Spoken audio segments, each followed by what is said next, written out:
స్త్రీకి ప్రసవ వేదన వచ్చునట్లు వారికి ఆకస్మికముగా నాశనము తటస్థించును గనుక వారెంత మాత్రమును తప్పించుకొనలేరు అనేటువంటి మాట మనం చూస్తా ఉన్నాం.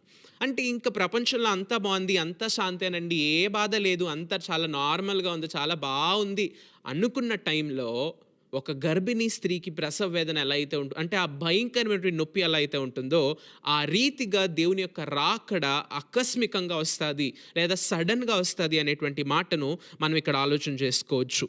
దీని నుంచి తప్పించుకోవడం ఎవరి వల్ల కాదండి. దేవుణ్ణి నమ్మిన వారు, ఆయన మాట ప్రకారంగా జీవించేవారు. ఈరోజు చాలామందికి ఉండేటువంటి ఇంకొక మిస్అండర్స్టాండింగ్ ఏంటంటే, నేను ఒకసారి రక్షణ పొందేశాను కదా, కడగబడ్డాను కదా, బాప్తిజమం తీసుకున్నాను కదా, నేను ఎలా జీవించినా పర్వాలేదు, దేవుడు నన్ను తీసుకెళ్ళిపోతాడు అని అనుకుంటారు. లేదండి, రక్షణ పొందిన తర్వాత మన జీవితాన్ని ఇంకా భద్రంగా కాపాడుకోవాలి. రక్షింపబడిన తర్వాత మన జీవితం ఇంకా దేవునికి ఇష్టానుసారంగా ఉందా లేదా అని ప్రతి దినము పరీక్షించుకుంటూ ఆయనకి తగ్గట్టుగా జీవించడం మనం నేర్చుకోవాలి.